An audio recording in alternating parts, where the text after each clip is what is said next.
Market fundamental पर चर्चा करने के लिए हमारे साथ ट्रस्ट म्यूचुअल फंड के सीईओ मिहिर वोरा जुड़े हैं। उनसे समझते हैं कि मार्केट में इस समय क्या रणनीति अपनाएं। मिहिर जी, गुड मॉर्निंग। बहुत लोगों का सवाल है कि ये पेन से कब छुटकारा मिलेगा। करीब 6 महीने हो गए हैं मार्केट को। सितंबर में जो हाई लगाया था उसके बाद से लगातार स्लोली मार्केट नीचे आ रहा है और पोर्टफोलियो में काफ़ी पेन है लोगों के। निफ्टी भले ही उसको रिफ्लेक्ट ना कर रहा हो, लेकिन पोर्टफोलियो में तो काफ़ी पेन है। क्या रहेगा आपका व्यू?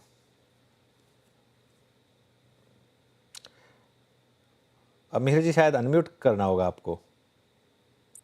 सॉरी, नमस्कार Anuj, thank you for having me on the show. या देखिए, अभी भी जो ग्लोबल अनसर्टेनिटीज हैं वो अभी भी जाहिर है, कि because of Trump's policies we are seeing काफी सारी जो है वॉलेटिलिटी आ रही है। फॉर एग्जांपल कमोडिटीज पैक में अगर देखें तो ऑयल प्राइसेस नीचे आ रहे हैं। ट्रम्प इज टॉकिंग अबाउट कि हम मेटल्स, स्टील, एल्यूमिनियम पे भी इंपोर्ट ड्यूटी लगाएंगे यूएस में, तो उसकी भी इफेक्ट कमोडिटीज मार्केट में दिख रही है। तो जैसे जैसे ट्रम्प की अनाउंसमेंट्स आ रही है वैसे अनसर्टेनिटी बढ़ रही है।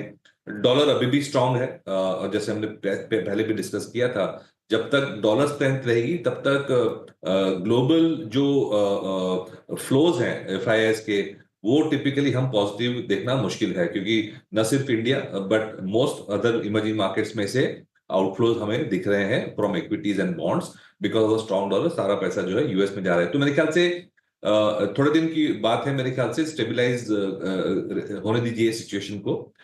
बजट तो जैसे हमने डिस्कस किया ठीक ही था, उसमें कोई नेगेटिव सरप्राइजेस नहीं थे, कंजम्पशन के लिए पॉजिटिव था।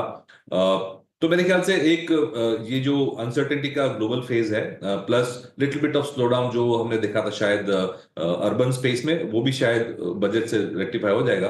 तो in a few weeks we should be able to take a clear picture. Okay, since आपने ये बात की ग्लोबल प्रॉब्लम्स की और जो ट्रम्प जी के आने के बाद जो थोड़ी सी अनसर्टेनिटी आई है, अगर हम पिछले टर्म से कंपेयर करें और अगर वहाँ से कुछ लेसन्स लेने हो, क्या ये बाइंग अपॉर्चुनिटी होगी या फिर इस बार थोड़ा सा मामला अलग हो सकता है? डेफिनेटली बाइंग अपॉर्चुनिटी होगी, क्योंकि हमने देखा है कि यूएस का जो रवैया रहता है वो काफी ट्रांजैक्शनल रहता है, काफी बिजनेस ओरिएंटेड रहता है।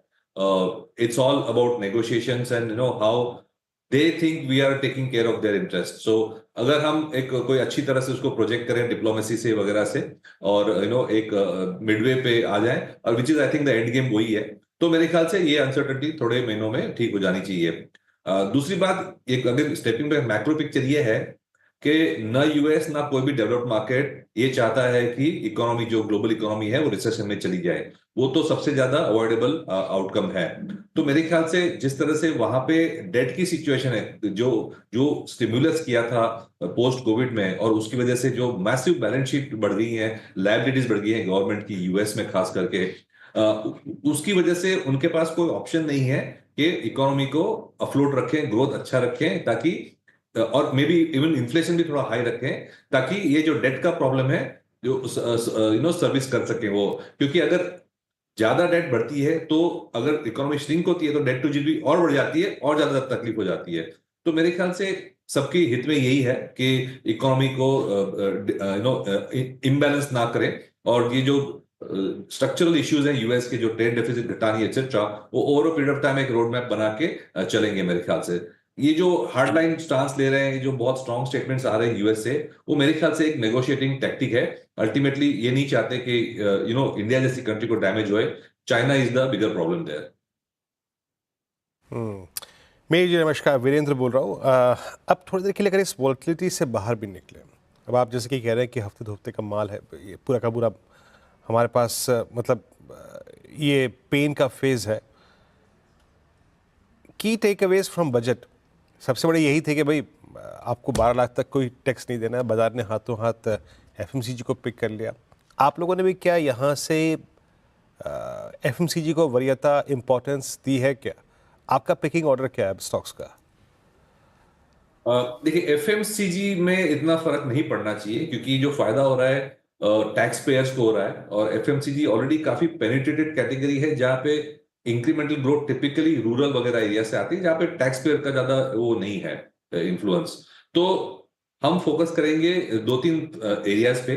एक तो डिस्क्रेशनरी कंजम्पशन है, जैसे कि automobiles, travel and tourism, hotel, consumer durables, white goods वगैरह जो है उसमें थोड़ा पैसा खर्च होगा।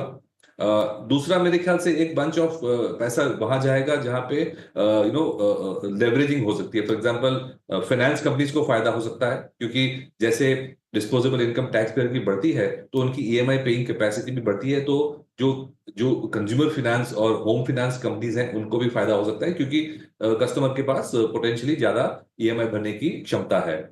और तीसरा एक फायदा ये भी हो सकता है कि जो सेविंग्स लिंक्ड सेगमेंट्स हैं, क्योंकि टैक्स से पैसा बच रहा है, थोड़ा इनकम बढ़ रही है, तो सेविंग्स भी बढ़ सकते हैं। तो जो सेविंग्स लिंक्ड एरियाज है जैसे कि wealth management, asset management, broking, insurance वगैरह, उसमें भी थोड़ा पैसा जा सकता है। तो मेरे ख्याल से इसका इम्पैक्ट जो टैक्स पेइंग सेगमेंट है, डिस्क्रिशनरी सेगमेंट है, उसमें ज्यादा होगी in terms of savings, consumer finance as well as discretionary consumption. Okay, इस बीच आप मार्केट का कोलैप्स देखिए जनाब, वो टूटी जैसी ट्रेजेक्ट्री 430 की। मिहिर जी के प्रश्न जो क्या उत्तर जो चल रहा था, उसी बीच में हमने करीब 360 तक का गोता लगाया। And same is the case with Nifty bank, 49,800 तक का गोता खाया आपने। क्या शार्प डिप था, मतलब सिर्फ लगभग 2-3 मिनटों के अंतराल में ये करीब 100 अंकों का गोता निफ्टी ने लगाया। पेन है जनाब। और आज पूरी की पूरी मेटल और फार्मा और कुछ पीएसयूज कोलैप्स होती हुई और डे लो की ट्रैजेक्टरी में आके हम ट्रेड करते हुए। अच्छा, कुछ पॉकेट्स जहाँ पे स्टेट ऑफ कन्फ्यूज़न काफ़ी ज़्यादा है अभी भी, और स्पेशली पोस्ट बजट मिहिर जी, वो था कैप गुड्स। मतलब हम सब यही कह रहे थे कि स्लो डाउन है। इवन सरकार ने अपना, अगर आप देखें, जो इस साल का जो लक्ष्य था उसको घटा दिया, और आपका प्राइवेट कैपेक्स वैसे ही धीमा पड़ा हुआ था। ये सिवियर डैमेज है पोस्ट बजट पूरे कैपिटल गुड स्पेस में। Even for that matter I think आप पावर को देखिए, इंफ्रा को देखिए, आप थोड़ा सा आप भी यहाँ पे गो स्लो की अप्रोच रख रहे हैं क्या इन 2-3 थीम्स पे? इसमें स्टॉक बाय स्टॉक हम देख रहे हैं। देखिए, थोड़ी सी डिसअपॉइंटमेंट जो आउटले में आई है वो रोड्स में जो फॉर एग्जांपल आउटले है वो फ्लैट है ईयर ऑन ईयर बेसिस पे। रेलवेज में भी जो आउटले है वो फ्लैट है ईयर ऑन ईयर बेसिस पे। डिफेंस में ग्रोथ है एटसेट्रा। तो मेरे ख्याल से ये stock by stock, segment by segment अभी भी ग्रोथ के पॉकेट्स हैं। दूसरी बात हमें ये देखनी है कि गवर्नमेंट ने जो पीएलआई स्कीम्स हैं उसको काफी ज्यादा अलोकेशन दिखाया है।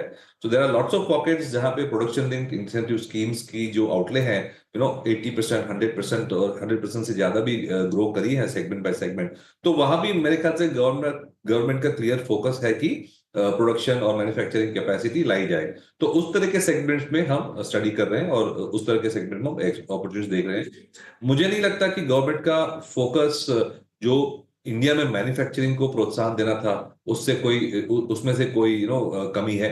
मेरे ख्याल से ये फोकस रहेगा, बिकॉज उसके अलावा हमें जॉब क्रिएशन के लिए कोई अदर ऑप्शन है नहीं हमारे पास। ओके, मीनवाइल मार्केट कोलैप्स हो रहा है। अब निफ्टी ऑलमोस्ट 200 पॉइंट की डिक्लाइन अप्रोच करता हुआ वो लेवल टूटने के बाद 23,430 से 440 टूटने के बाद और 70 पॉइंट नीचे।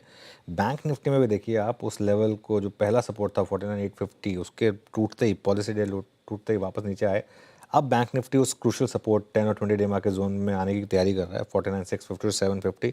ये बचना चाहिए, वरना फिर थोड़ी सी यहाँ पर दिक्कत हो जाएगी। एनबीएफसीज पर क्या व्यू होगा अब मिहिर जी, क्योंकि यहाँ पर हमने एक अच्छी रैली देखी है, खासतौर से जो स्ट्रॉन्गर एनबीएफसीज रही हैं, चाहे बजाज फाइनेंस हो, चोलामंडलम हो, श्रीराम फाइनेंस हो, और एक आरबीआई के रेट कट का तड़का, थोड़ा बजट का एक कंजम्पशन पुश। क्या यहाँ पर डिप्स में बाय किया जाए? क्या एक पोर्टफोलियो बनाया जाए जिसमें थोड़े से एनबीएफसीज ऐड की जाए? डेफिनेटली। और उसमें मैं ये थोड़ा डिस्कस करना चाहूंगा, एक्सप्लेन करना चाहूंगा कि एनबीएफसीज वर्सेस बैंक में भी क्या क्या डिफरेंस होता है। एक तो जैसे हमने डिस्कस किया कि आरबीआई का जो पॉलिसी था, मॉनेटरी पॉलिसी, उसमें रेट कट आया, अच्छी बात है। सेकंड इज उसके 2 हफ्ते पहले आरबीआई ने ऑलरेडी लिक्विडिटी ईजिंग, लिक्विडिटी को ज्यादा बढ़ाने की जो मेजर्स थी वो ली थी। तो उससे क्या होता है कि एक तो रेट कट, मेरे ख्याल से नेक्स्ट टाइम भी एक और रेट कट होगा 25 बेसिस पॉइंट्स का। तो रेट कट से क्या होता है कि जो लेंडिंग रेट्स होती हैं वो घटती हैं। लेकिन बैंक्स और एनबीएफसी में फर्क यह है कि बैंक्स की जो लेंडिंग बुक होती है वो काफी हद तक फ्लोटिंग रेट होती है, और एनबीएफसी की जो बुक होती है वो काफी हद तक फिक्स रेट होती है, except for the home loans. तो उसमें क्या होता है कि बैंक्स की जो बुक है उसका जो लेंडिंग रेट है वो इमीडिएटली घटेगा, और उनकी जो डिपॉजिट की जो बुक है, जो लाइबिलिटीज की बुक है, उसकी जो घटने की जो रेट है वो थोड़ी कम होती है। एनबीएफसी को इमीडिएटली फायदा इसलिए होता है क्योंकि जो लिक्विडिटी बढ़ाई है और रेट कट हुआ है उससे उनकी बोरोइंग कॉस्ट, और एनबीएफसी मोस्टली होलसेल बोरोअर रहते हैं, सिस्टम से बोरो करते हैं, तो उनकी बोरोइंग कॉस्ट तुरंत घटेगी। लेकिन उनकी एसेट बुक है, उनकी रिप्राइसिंग नीचे नहीं होगी क्योंकि उनकी फिक्स रेट पे होती है। तो रिलेटिवली स्पीकिंग एनबीएफसी को एक ये फायदा शॉर्ट टर्म में ज्यादा रहता है जब रेट कट्स होते हैं और लिक्विडिटी बढ़ती है। सेकंड, जैसे हमने डिस्कस किया कि कंज्यूमर फाइनेंस, होम फाइनेंस वाला जो सेगमेंट है उसको ये फायदा हो सकता है कि जो डिस्पोजेबल इनकम बढ़ी है टैक्स कट्स की वजह से, उसकी वजह से वो लोग ज्यादा क्लाइंट्स को टैप कर सकते हैं। तो ये भी एक और फायदा है एनबीएफसी को। एक और स्पेस जहां पर पिछले एक महीने में काफ़ी शानदार रिटर्न्स आने शुरू हुए हैं और ख़राब नंबर्स पर भी स्टॉक्स ने पॉजिटिवली रिएक्ट किया, वो है केमिकल्स। क्या ये बास्केट भी यहाँ से आउट परफॉर्म कर सकती है? कर सकती है डेफिनेटली, क्योंकि केमिकल्स में हमारा जो स्टांस ये है कि मार्जिन इंप्रूवमेंट की एक्सपेक्टेशंस ना करें। लेकिन पिछले 5-7 सालों में कंपनीज ने इतने अच्छे प्रॉफिट्स बनाए हैं और बैलेंस शीट को इतने अच्छे रिपेयर किया है, प्लस इक्विटी भी रेज करी है, तो हम 5 साल के प्रॉफिट्स के बेसिस पे कंपनीज ने काफी अच्छे एक्सपेंशंस कर लिए हैं। तो काफी सारी बड़ी कंपनीज हैं जो पहले फॉर एग्जांपल 100, 200, 300 करोड़ का कैपिटल एक्सपेंडिचर करती थी साल का, वो अब 1000-2000 करोड़ का कैपिटल एक्सपेंडिचर कर रही है, तो उनकी कैपेसिटी बहुत बढ़ रही है। तो जो हमने पिछले 2 साल में देखा था कि चाइना की डंपिंग की वजह से मार्जिन कम हो गए थे, तो इवन इफ यू अज्यूम कि चलो मार्जिन इंप्रूव नहीं होंगे, लेकिन कंपनीज ने कैपेसिटी इतनी बढ़ा दी है कि वॉल्यूम ग्रोथ से ही अच्छी अर्निंग्स ग्रोथ आ सकती है। तो मेरे ख्याल से ये एक सेगमेंट है जो पिछले 2 साल से अंडर परफॉर्म किया है और अब शायद उसका टर्न अराउंड हो सकता है। अच्छा महेश जी, ये केमिकल्स वगैरह पे ध्यान लगाया है क्या आप लोगों ने इस वक्त में कोई? Sorry, can you repeat that? अच्छा, नहीं मैं आ रहा हूँ उस पर सर, लेकिन उससे पहले जरा एक बार प्लीज़ निफ्टी बैंक रखिए स्क्रीन पे। पॉलिसी डे लो तोड़ने के बाद 49,749 अब हम फ्रेश लो क्रिएट करते हुए, और ज़रा प्लीज़ एक बार रखिएगा रिलायंस आपकी स्क्रीन पे। रिलायंस ये एक और स्टॉक जो कि इस वक्त थोड़ा सा एक्स्ट्रॉर्डनरी प्रेशर डाल रहा है, एट 1246 करीब पे 20 रुपये नीचे आके ट्रेड करता हुआ, शार्प यहाँ पर पेन। अच्छा, मैं केमिकल से बाहर निकलूँगा क्योंकि अनुज ने प्रश्न पूछ लिया। ये रीसेंट जो स्टोरीज थी जिसमें क्यूएसआर सेगमेंट था, फिर उसके बाद स्विंगिंग की लिस्टिंग में बहुत स्ट्रॉन्ग स्विंग यहाँ भी आए, बट धीरे धीरे ये फर्स्ट जो मतलब रिपोर्टेड नंबर्स थे उसके बाद थोड़ा कोलैप्स हुई है स्टोरी। एनवायरनमेंट थोड़ा सा कम्पिटिटिव, आपको कोई इस वक्त इंटरेस्ट है इस स्पेस में? और अगर जिसने आईपीओ के वक्त ना लिया हो स्विगी, या फिर अब जो ये सब्सटेंशियल डिप आए हैं उसके बाद क्या कंसिडर करने लायक है ये स्पेस? सर्टनली, तो स्टॉक स्पेसिफिक तो मैं कमेंट नहीं करूंगा, लेकिन लॉन्ग टर्म में हम काफी पॉजिटिव है ये स्पेस में, क्योंकि जो टोटल एड्रेसेबल मार्केट है वो अभी भी बहुत बड़ा है और काफी सारे नए सेगमेंट्स पे भी कंपनीज जा रही हैं। प्लस ये मार्केट ऐसा हो गया है कि अभी 2 या 3 या 4 प्लेयर का ही उसमें वर्चस्व रहेगा, तो ऑब्वियसली जो कंसोलिडेशन है ये सेगमेंट में अच्छी हो रही है, इंडस्ट्री कंसोलिडेशन। लेकिन टैक्टिकली हमने थोड़ा वेटेज कम किया है ओवरऑल ये सेगमेंट में, क्योंकि हमने देखा कि एक दो कंपनीज ने जो कॉम्पिटिटिव डायनेमिक्स है वो थोड़ी इंटेंसिफाई हुई है, ऐसी स्टेटमेंट्स दी थी 2-4 महीने पहले। तो उसकी वजह से हमें लगा कि शायद tactically for the shorter term margin pressure अगर है तो थोड़ा वेटेज उसमें कम किया है हमने, लेकिन स्ट्रक्चरली अभी भी हमें लगता है कि ये सेगमेंट डेफिनेटली एक लॉन्ग टर्म ग्रोथ स्टोरी है। ओके मेरी जी, बहुत बहुत शुक्रिया आज हमारे साथ जुड़ने के लिए और इन सब टॉपिक्स पर बात करने के लिए।